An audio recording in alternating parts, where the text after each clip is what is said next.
So, no camera.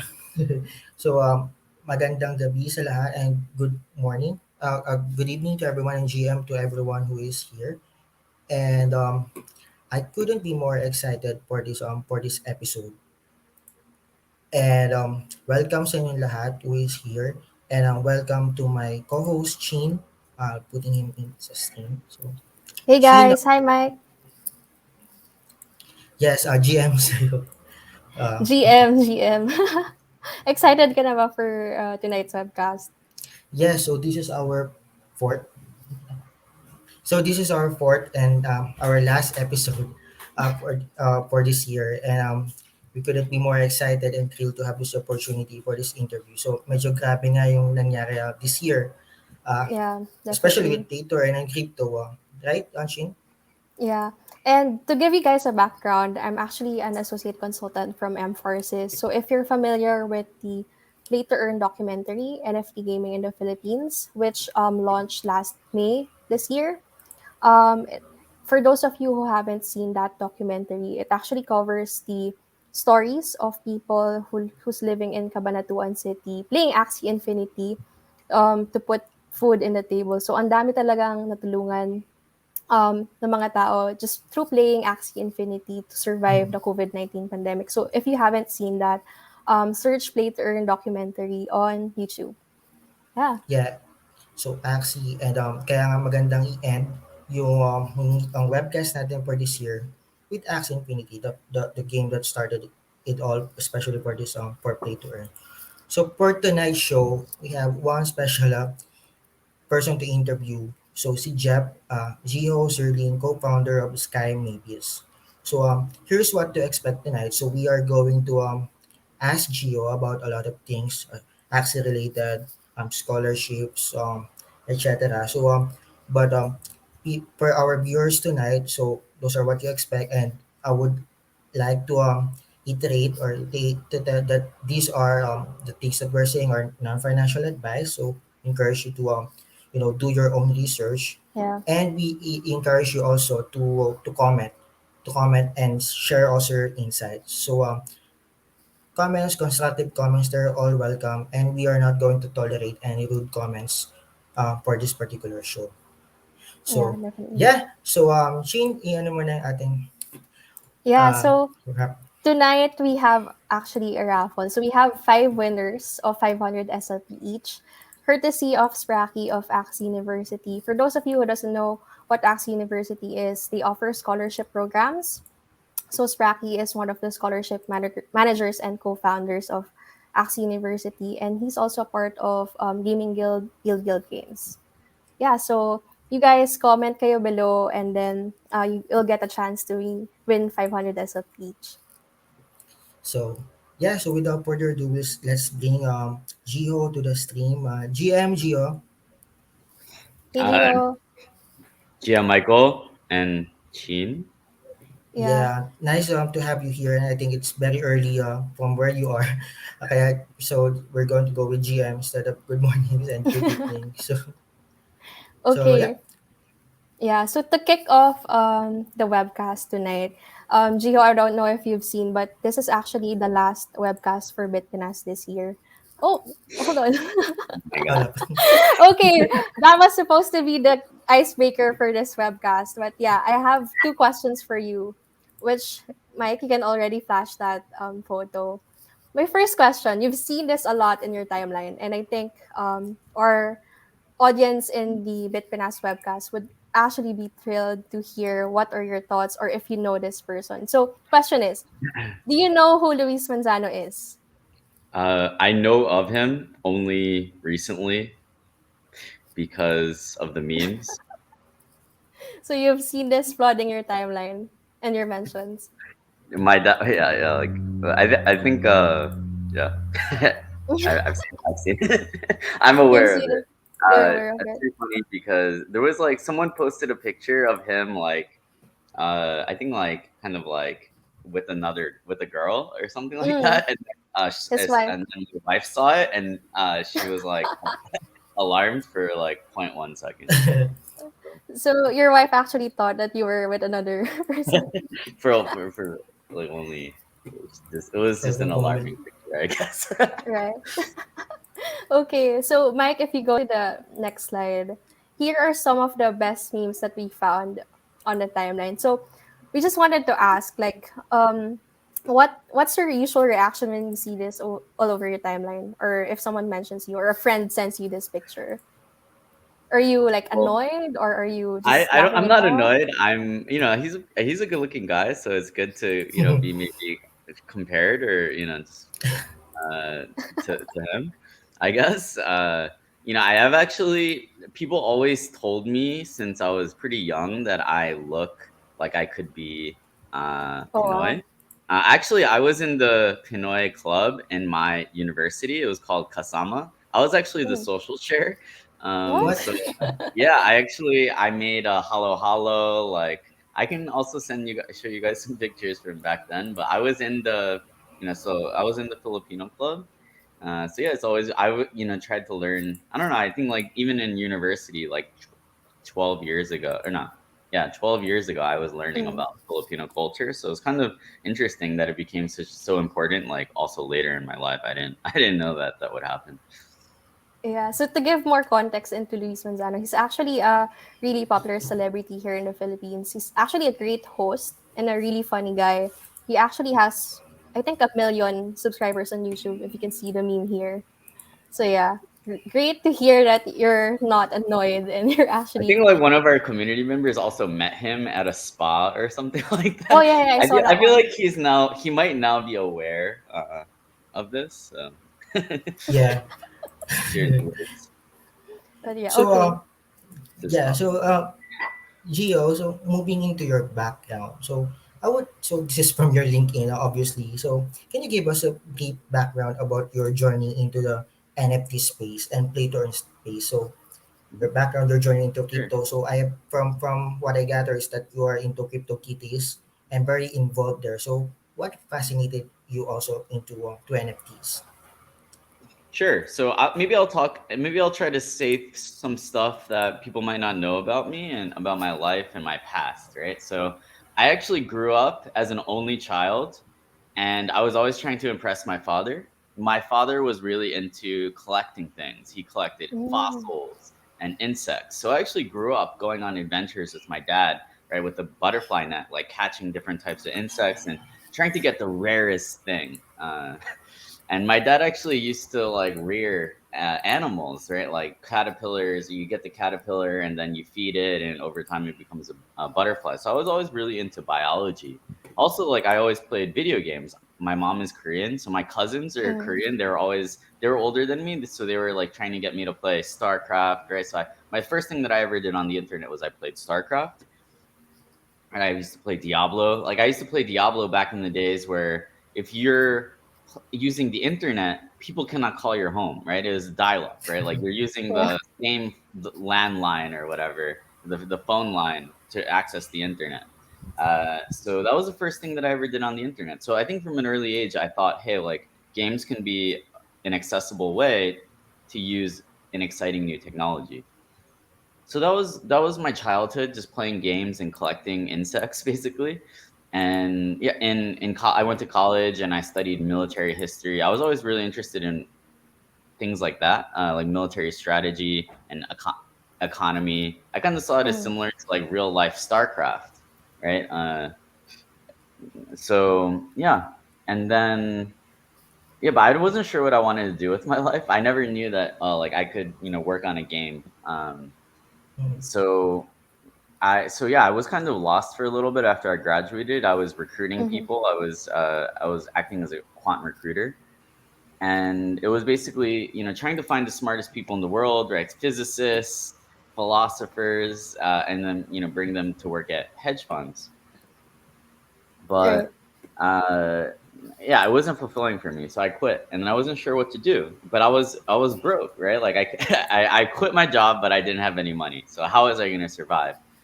So then, I had started looking into Ethereum because a lot of my smart friends were into it, and then I found CryptoKitties, right? So Mm. I started playing CryptoKitties. I actually was one of the first CryptoKitty like kind of personalities, right? Where I was streaming, I was making guides. I was breeding. I worked on something called kitty hats. So I met a lot of really interesting people in that community. Like, actually, I met Psych Out or Alexander and Trung, who obviously are now um, Co-founders. founders of Sky Mavis. So yeah, I loved CryptoKitties. I was actually able to earn by, for a couple of weeks, there was ability to earn by breeding CryptoKitties. But then the economy wasn't working so well. So I was thinking like, what would it look like? How would you design a system so that this could work for forever, for a much longer period of time? If you could do that, then something really special might happen, right? You might have a fun experience where you could actually also earn money. So I was thinking about that, and then I found Axie as a community member, right? So I think a lot of people might not know this, but I found Axie as a community member, and just like many of you, like I found Axie, I loved it, I thought that it was going to be the future, and I started asking like, how can I help, right? So I just started doing things in the community, doing increasing my involvement over time.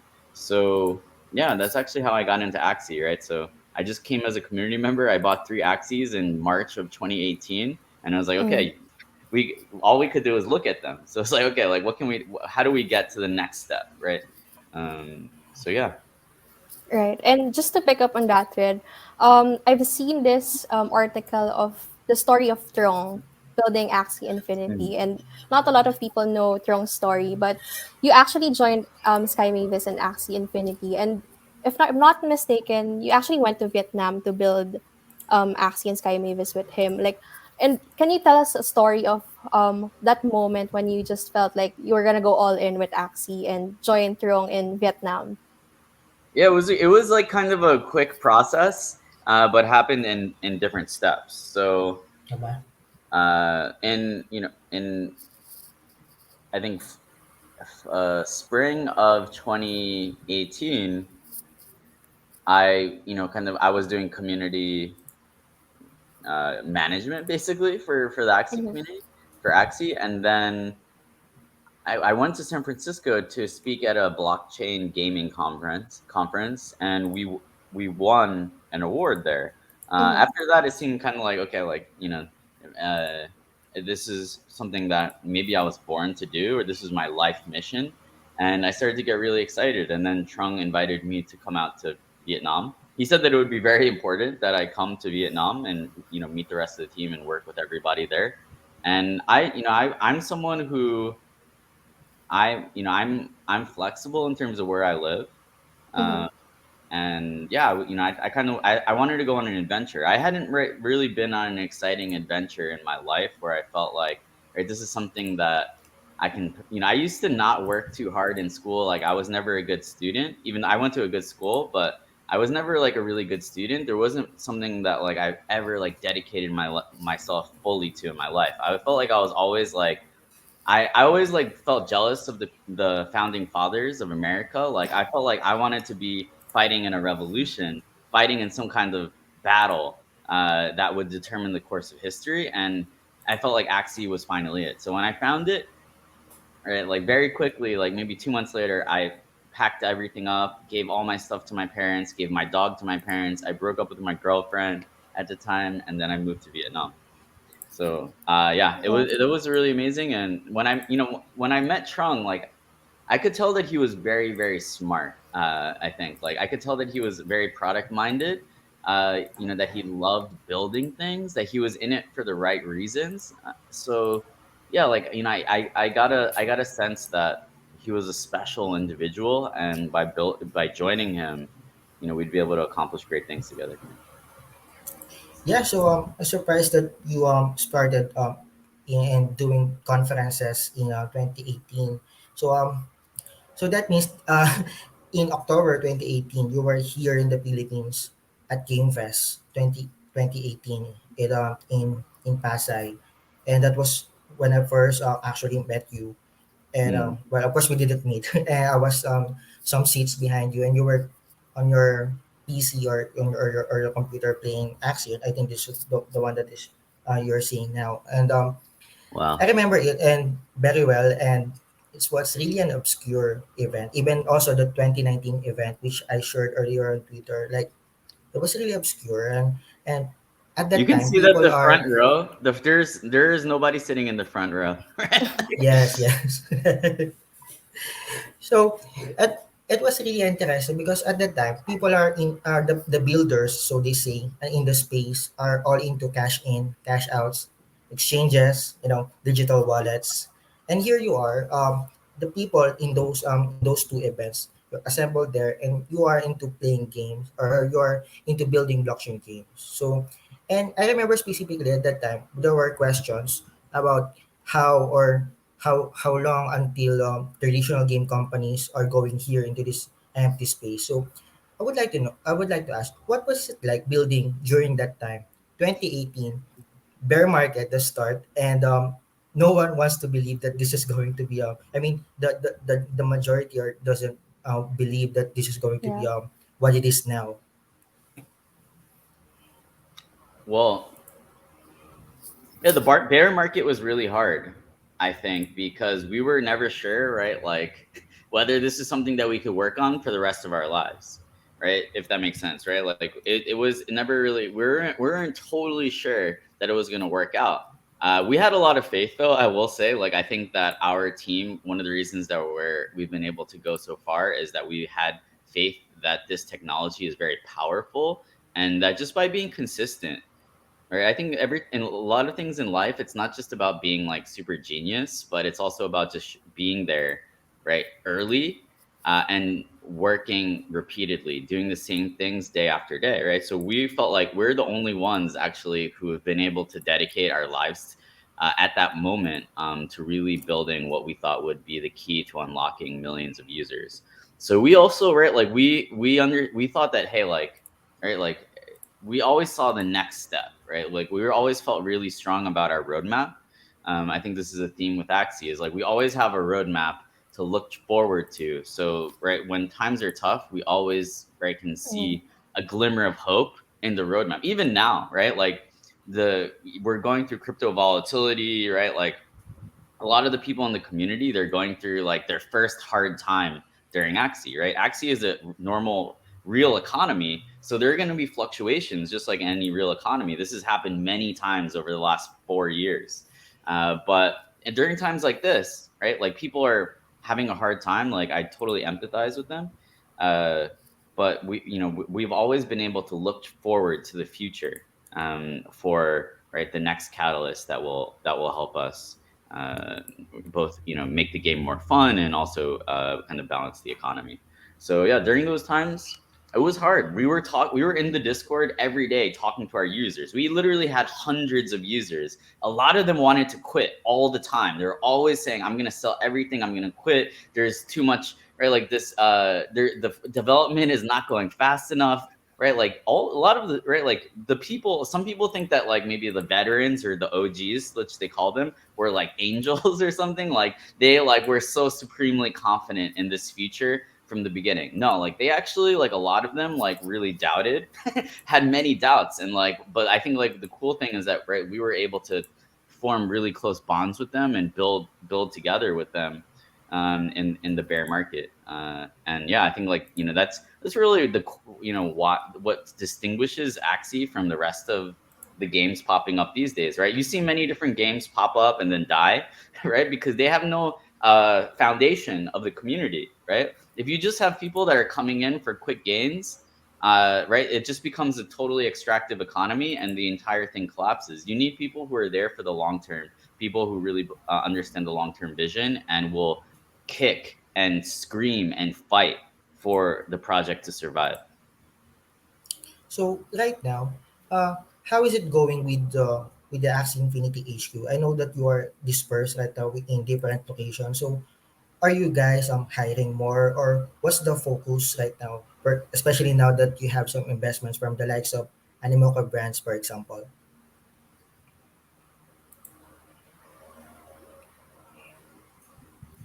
Sorry, can you repeat the last part of it, by the way?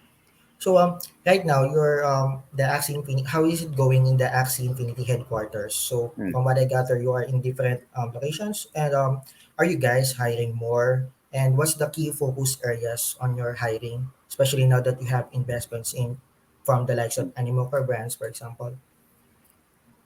Yeah, definitely. So, in the last 3 months, we've actually grown from 35 employees to over 80.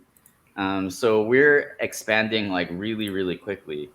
So I think one thing that people also should know, right, is like when you're expanding, right, you're also taking a lot of time for recruiting, for onboarding, right, hiring, and getting these people up to speed. So always when you hire a lot, right, like your short-term output drops a little bit as you right onboard and get them up to speed, but then your long-term output and potential Mm. increases a lot. So yeah, unless you run like a very like fast scaling startup, it might be a little bit counterintuitive. So that's one of the things that we've been going through. So yeah, we've been hiring amazing like game designers, engineers, artists, people on the marketing side of things.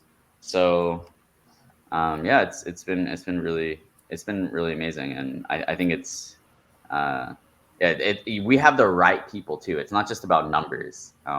You could hire like a lot of really bad people, like probably really quickly, uh, but hiring the right people, it takes time, and I feel I feel really really confident in this in the team that we've put together.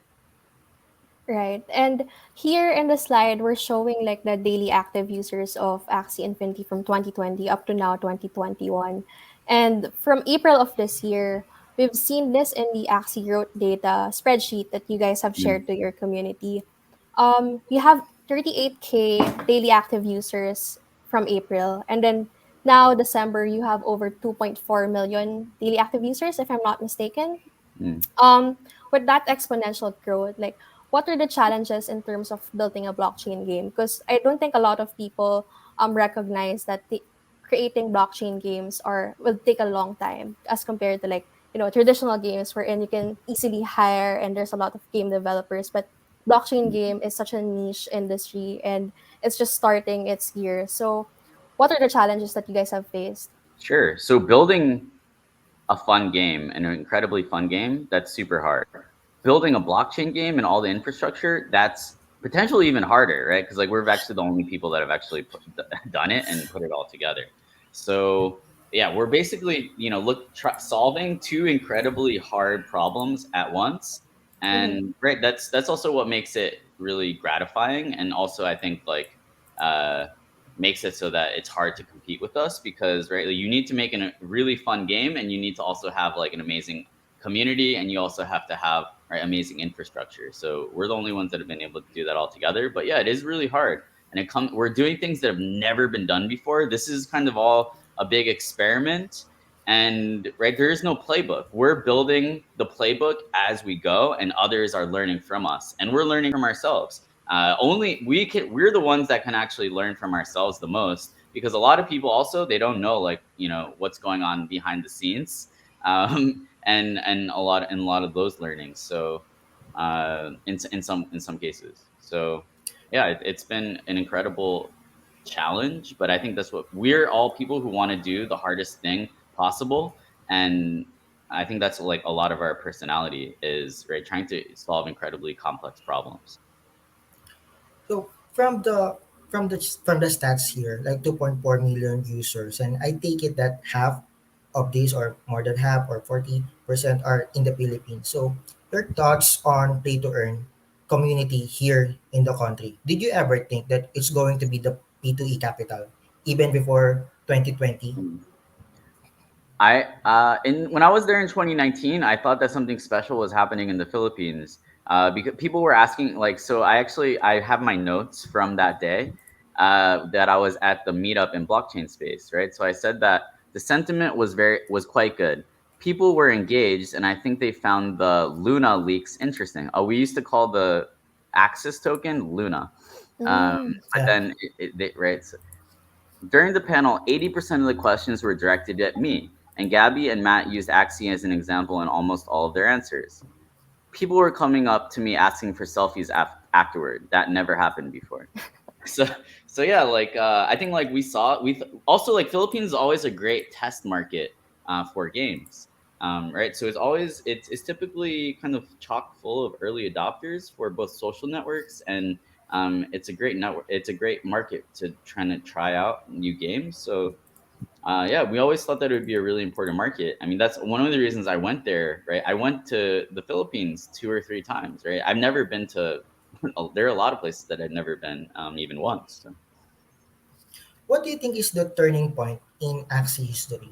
We think it started with Ronin, but for you, what do you think is the turning point really? I think yeah, the obvious catalyst is Ronin. I think for me maybe the subtle turning point was in January of 2020, where we turned right. We used to have auto battles and experience points, right? But then we switched to a system where you had live battles where you actually had to play. You used to not have to actually play the game in order to get experience points and breed Axies. You just had to press a button, and it would just like Mm. your Axies would just constantly fight, basically. Uh, but now, in January of 2020, we released live battles with the current card battle system, and then we instead of having experience points, we had love potions, right? And then it was soon right after we released it, the love potion as an ERC20 token, right? Someone started a liquidity pool on Uniswap, and then kind of we had this right like light bulb moment. It's like wow, like people can actually earn by playing our game now. This is kind of like probably the first time that this is right ever happened in this so obvious and so like structured of a manner. So I think like that was a really key turning point for us. And like basically January of 2020. Even though right like at first it was a very quiet launch. Like we had maybe 200, Mhm. 300 players. So so this is the Axie Archipelago, and that was the project last time wherein there is the guilds are mapped in the Philippines from where they are, and so let's talk about the scholarship model, Gio. So how did this actually started? From what I gather, a community member started it, and then you found out about it, but you know in other games, especially in traditional games, game developers when they found out that there's this possibly a loophole in the system being utilized by the players, the game the developers will say, let's patch this up. This is against the TOS or whatever. So but this scholarship system, um, you let this continue. Sky Mavis let this continue. So why did you decide to hey we should keep this going or should we should let this go on? Yeah, I think what Mike was saying is that when the scholarship model or the guild model actually started, like bringing in more users to Axie Infinity, did you guys have like an idea, like why don't you guys as Axie Infinity the game start your own scholarship model as to like just letting these guilds create their own? Like what was the thought process with like letting guilds and scholarship models like just go and Continue. collaborate in the continue with the Axie Infinity ecosystem?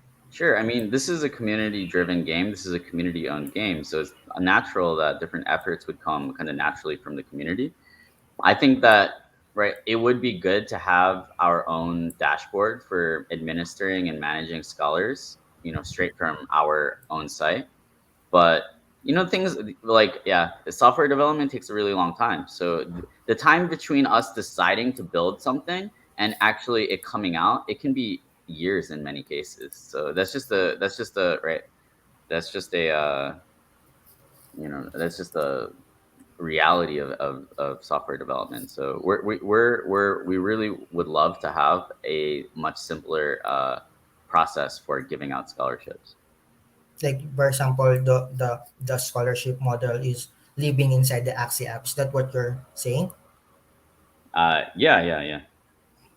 Mm-mm, We're Right. looking at releasing something like that. Okay, something to look forward to our Axie players. mm-mm. Okay. So Axie special this year exploded in the Philippines and elsewhere, and it hasn't been without its controversies and the sky the SLP price as hit last July. And from previous Twitch community streams, Sky Mavis mentioned about focusing on, and also on the blogs. Sky Mavis is saying is they are focusing on the long term sustainability of the game. So what areas are you focusing on to ensure that the economics of Axie stays healthy in the long term? Sure. So economic stability is really important for us and for our community. The number one thing that we can do is long term is to reach and hit our roadmap goals, right? So I think having an amazing launch for Battles V2, that's going to be really important, right? Launching Axie releasing mechanisms where you can basically right like release axes and get crafting materials or some other thing in return. I think that's going to be really important. Getting people who are coming into the ecosystem and spending for fun, for status, for convenience, this is also really important. Like we cannot just have a model where everyone is coming in trying to earn money from the system. There have to be some people that are spending money just for fun and status, convenience, reasons that they spend in normal games, or even reasons that they're spending in real life, right? Axies are pets. Why do people spend money on dogs, right? You can like that type of spending is really necessary to create a sustainable economy. Right now we're like growth dependent. All emerging market economies, right, like very young economies, are growth dependent, right? Like if you're starting a country, you need more people to move to that country. You need more foreign capital to come in and direct foreign investment. That's what's going to drive like GDP growth in the early days. Eventually, though, you have to switch to being a consumer driven and an export driven economy. So we're really thinking about this in terms of like nation building and macroeconomics. And yeah, it's going to be a transition period. It's going to be very rocky and bumpy, I will say. Right, this is an entirely new idea. This Yeah, is definitely. cryptocurrency. This is right, like we're building things that have never been built before. So it's really important for us to like really make sure that we're constantly shipping amazing new features that are delighting our community and attracting new types of archetypes of players into the ecosystem as well. Right. And as of now, like Axie Infinity is still in beta mode, right? Yeah, we say that we're still in alpha, right? Like many games Alpha. take long time. So for example, Pokemon, when do you think the development started on Pokemon? Actually started in 1987, and right, like it wasn't actually released until 1995, 1996. So games actually take a really long time to be developed, especially when you're building new technology alongside the game at the same time.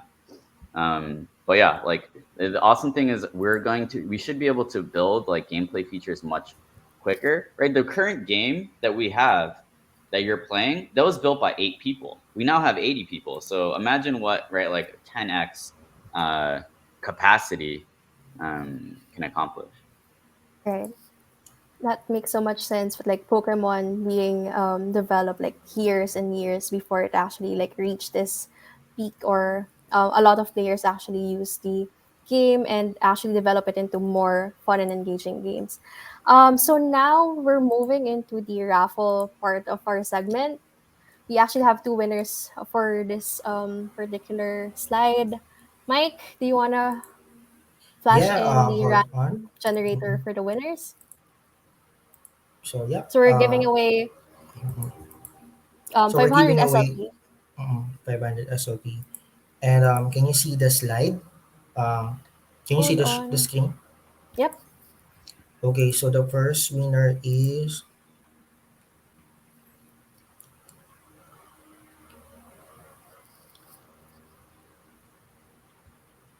yan, Lemuel Pacampra. Pacampra, good, congratulations, nanalo ka ng 500 SOP. So, draw tayo again. First winner.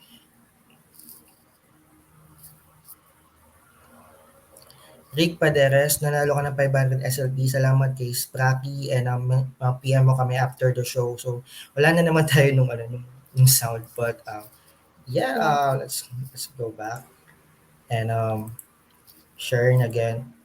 Oops, sharing again our screen. Yep. So just message the BitPinas Facebook page to claim your SLPs for the winners. Okay. So Gio, let's talk about the land gameplay. So this was mentioned on our on the Medium page of Axie or on the Substack, and this is where people can decorate and people can battle it out for resources and create as mentioned custom game experiences. So you also mentioned that in the latest update that you have introduced a number of new assets into the experience and you know more buildings etc. So this further develop the resource production for land and also the crafting mechanics. So in the last time the alpha was supposed to be Q4 2021. So what is the decision, what's behind the decision with moving the land alpha to 2022? Sure. So basically, right, like the short answer is, right, like we had an internal test and it wasn't ready, right? It was buggy. It just wasn't right. When we show something to people, like we want it to be beautiful and we have really high standards. We probably have higher standards than the community. For example, like last year's Land Alpha, right, I think the community really liked it, whereas we were like, it was kind of okay. So yeah, I think we have really high standards. So right, we also we just welcomed, right, like a new game designer, a new art director, right, and we want to make sure that they have ample opportunity to, right, enact their vision on land, before we show too much of it to the public. Right, so it's kind of like, imagine you're working on a school project, and then, right, like some genius, shows up and joins your group. You've already done a lot of the work, right, but you might want to backtrack a little bit to allow that genius have a huge impact on the project, right? So that was a lot of it, right? Like we take that something like that really seriously, where right, people were really excited to play with their land, and we were really excited to show it to them. But we also want to make sure that it's going to be a beautiful and magical experience. Do we think that it would be a beautiful magical experience if we released it this December? The answer internally was no. So yeah, so the land value has on the marketplace has risen due to anticipation of land gameplay. And from what I gathered, there are other quadrants right in the entire land thing. So I'm seeing efforts in Twitter wherein there's this project that allows you to fractionalize the ownership of land. So rational ownership of the land. So what do you think about this activity? So about co-owning land in the Indonesia. It's an interesting concept. I'm not exactly sure how that would work in terms of right, who would get to play, but I think it's like maybe a little bit too early to start thinking about complex stuff like that. I think one of the things, right, is like, okay, people want land to be accessible. People want to like have like earning from land, I guess, to be accessible. So these are things that we're taking into account. I'm not sure that fractionalization is the thing that will actually achieve that, if that makes sense. And then the other thing that the community is looking forward to is the SDK. So from the past things is that when you have the SDK, people can start building games on top of Mm, Axie, so they can use their Axies to other mm. games like shooter or a Pokemon. What was that the latest one? So or tower defense game. So this will do this interoperability with other game. So what is the pipeline for this particular SDK and how is it going? The development for it. Yeah, so long term, the community is right. Like we want the community to be able to, right, be building alongside us and for us to be building together. So the SDK, right? The SDK, it can be kind of like, it's hard to define exactly what it is. Broadly, the SDK is all the things that we had to build for ourselves while building Axie Infinity. If you want to build a blockchain game right now, it's really difficult, right? So, right, if we want others to be able to build on top of Axie, right, you need tools for like being able to, right, like look at the wallet address, right, like um, see what assets are inside, right? Basically, to connect something like Unity uh, to to Ronin or to a blockchain. So uh, and then there's also, right, like there's the map editor kind of aspect of it, right? And the ability to easily get assets and things like that. So I would say that the SDK gets better every day as we improve our own internal tools, right? And then the last step is, right, like getting that all together into an easy to use package and then releasing that and open sourcing it to the community so that anyone can build an Axie game on top of Ronin. And that's my like vision, at least for the SDK. Yeah, the SDKs would be really exciting to see like the developments for that. So moving on to the next one, we have Katana, which is the decentralized exchange of Sky Mavis and connected with Ronin. So you guys launched this recently, and it actually allowed players and users to actually convert or swap their SLP to other tokens. And with that type of community and with a lot of players having SLP, XS, and Ethereum, do you envision Katana becoming like a Uniswap to accommodate other tokens in the future? Uh, I would say that, right, like possibly, right, like, so basically the way that I see it is that all NFT games will require a DEX to function. All, Yeah. in my opinion, almost all, like especially the largest ones, right? Because you're basically, if you're going to harness community ownership and this idea of play and earn, then, right, you need a decentralized exchange. That's what we saw, right, in the early days. Uh, so yeah, we think that DEXs are critical infrastructure for NFT economies, and yeah, I think it makes more sense too to, right, like to have things like tokens from games that are building on Ronin, or even like, I don't know, perhaps like guild tokens as well. Yeah. Right. So speaking of building games and tokens on Ronin, so there's this other component for Sky Mavis, which is the Sky Mavis Hub, like the the application. So if you remember last time, there was this news about Steam banning blockchain games or NFT games with NFT component or the like. And then Sky Mavis tweeted about, Sky Mavis Hub, and Mm. that people in, other blockchain games, if you are booted out of Steam, you can actually you can build here or put your games on the Mavis Hub. So but we have, the users of Steam store and the numbers. And how do you think the Sky Mavis Hub will compete with the likes of Steam and the Epic Game Store, for example? So we believe that player-owned economies and player-driven, community-driven games are the future. We think that this is going to be a massive industry, and we've shown that only we're the ones who best understand the problems, both around economy design, infrastructure design, and community design. Um, so, right, like one of our big priorities for 2022 as well is to find the next generation of NFT game developers that are in it for really the right reasons and are going to be able to build experiences that are really supplementary to what we built with Axie.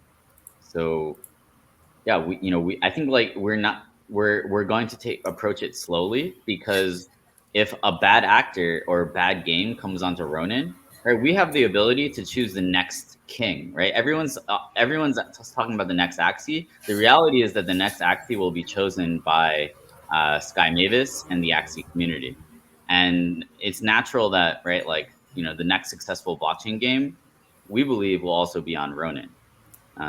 So so once we prove that, right, like we go little step by step, right, we kind of choose the next one, and very carefully, and then over time we can open it up more and more and more.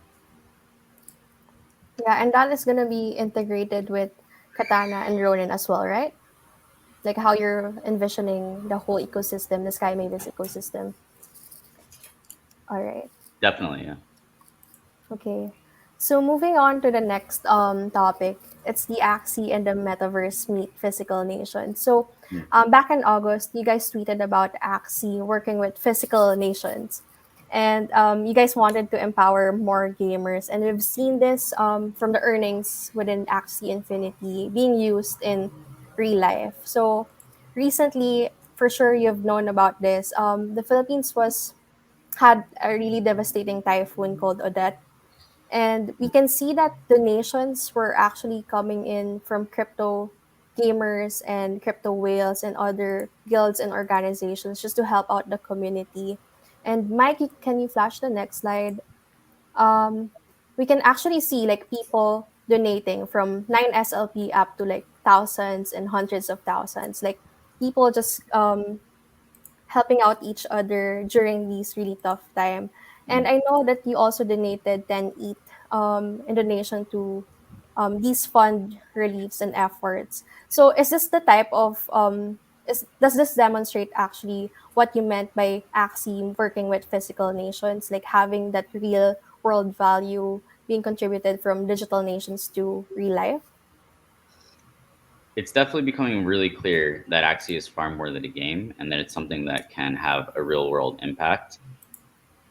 And right, this typhoon was, an early example of that. So, I think like what I'll say is, my heart goes out to everybody who's dealing with the typhoon right now. Like it's a very difficult, yeah, Mhm. it's going to be a very difficult time. It's going to be a very difficult rebuilding effort. And I'm proud that the Axie community and the NFT gaming community um, was able to step up to deal with something like this.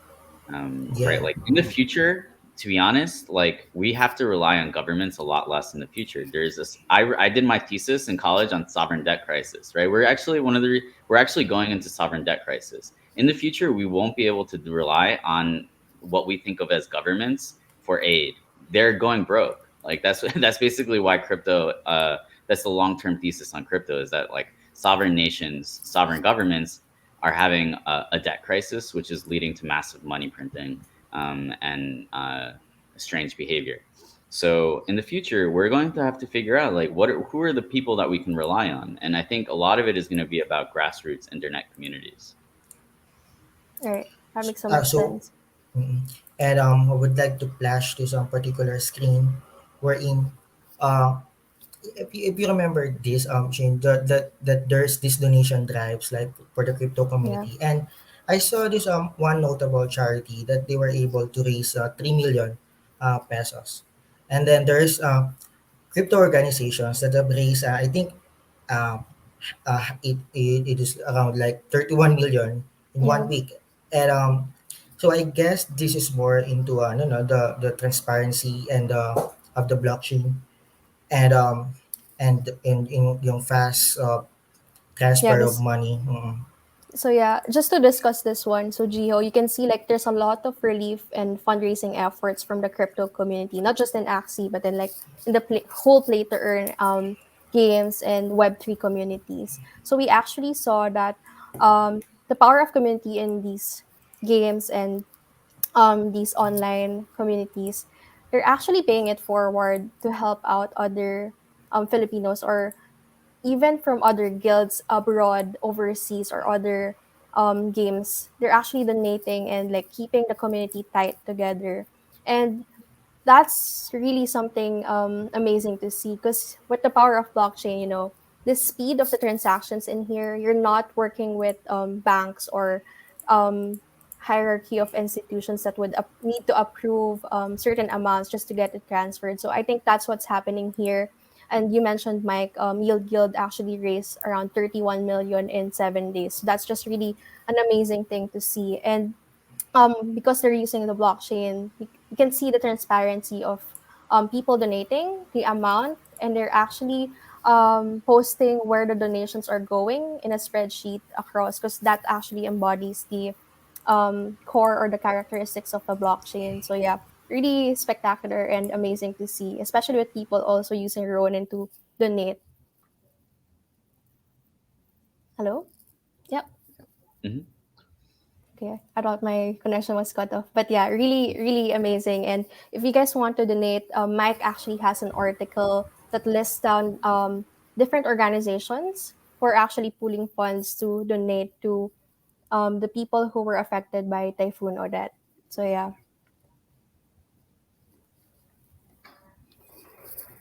Awesome. Yeah. No, it's been amazing to see the entire community come together. This is just the first step, right? We're going to have many difficult challenges, both in the digital and the physical world, and we're going to come together. We're going to persevere. We're going to get through any hard thing that is thrown at us. I'm really confident, and we've already right. We've been here for 4 years. We've seen really, really, really difficult problems, and every time we've gotten through them. And this typhoon is no different. Yeah. So now we are down to our final part of the show. So our final word. So Gio, these are series of short questions that you can answer. So first one is how is Axie different from all the play to earn games right now? Our community, we have culture. We have been here for 4 years. We have the best art too. I would say, and yeah, 4 years now into blockchain development, playing play to earn games. There are people who wants to be who wants to follow your footsteps or who want to be like you, who want to join a blockchain gaming development. So, what would you tell someone like a teenager or someone who's thinking of joining and wants to be like you? What will be your advice to them? I would say to really to become part of the community, to meet people, right? Like in the early days, right? You saw like from that meetup, in the early days, like we were just all part of this community trying to figure it out together. So I think just being part of the community, right? Understanding the latest developments and keeping a close eye on that, making connections, right? Because social capital is the one thing, right? Connections in your network, that's the one thing that can be applied no matter what you end up doing. So I think that's really important, right? It's like the yeah making friends within the industry and finding mentors that you can learn from. Okay. So Gabby, lastly, like for so example, Gabby is actually a very like important mentor to me. Right, like he mm, knew things that would happen to me like way ahead of time. Right, he was like, "This is gonna happen to you, and like you need to be prepared in this way." Right, so he was able to really like be the strong figure that gave me a lot of advice about my future and the future of Axie. So, Just to confirm, Gabby Dizon from Mil Games. yeah, yeah, of course. Mm, all right. and lastly, what would you tell someone who is thinking of playing Axie Infinity right now as a beginner? What would you tell him? Tell her. I would say to right take things slowly, to learn, to become part of the community, to understand that it's not just right about only playing and earning. It's also about making friends, about learning a new technology, and imagine right learning how to use the internet in the 1980s. Right, I think this is like similar to that, where right like you may think that you're playing Axie to earn some small earnings, but actually most important value that you get out of it might be from the education, like learning how to use this technology and meeting amazing people, like meeting like-minded individuals uh, across the world, right? Like what other system, right, can you like talk to anyone anywhere in the world and have something instantly in common with them?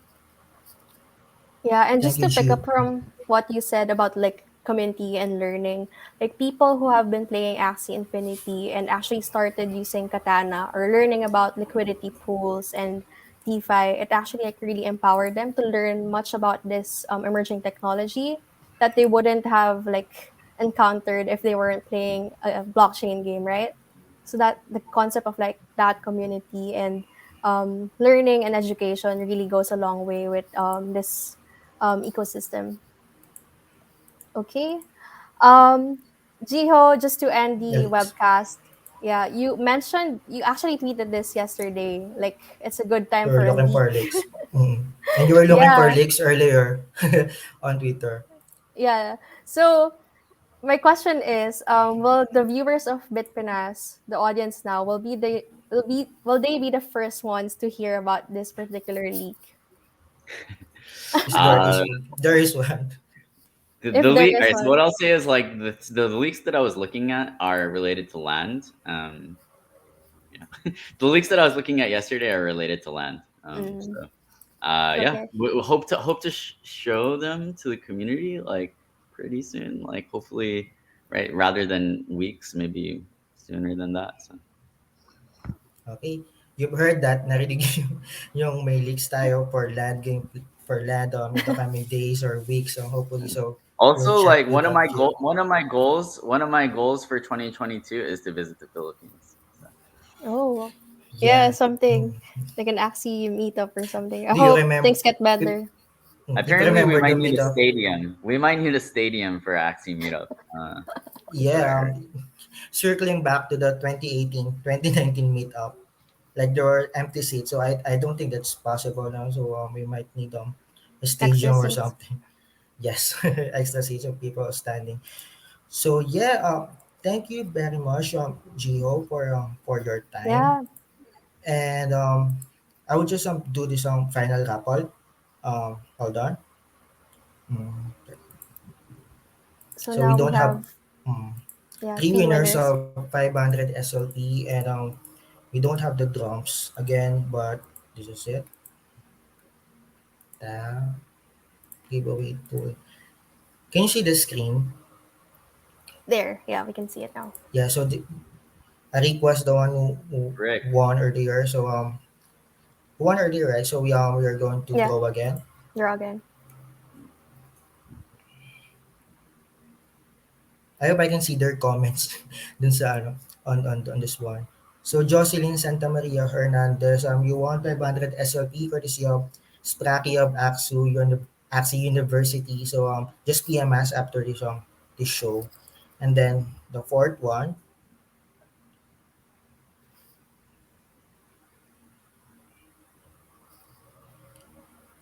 so John Michael or Daniel C. Congratulations, you won 500 SLP.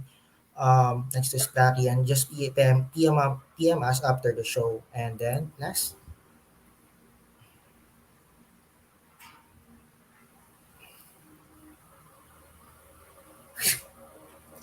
John Michael, you won 500 SLP, just PM us after the show. So yeah, so thank you so much, Gio, for coming into our show. And Yeah. mhm. And where can people find you? And if you have some last words. uh, last words. Yeah, I think I'm so excited for 2022. Like we need to keep building and pushing together. I also know that like with crypto, like many of you have never like are 50% of you probably or even more have not are totally new to crypto, and this is your kind of first adventure in the industry in the space. So what I'll say is right, like this is going to be a long journey. You're going to learn a lot along the way.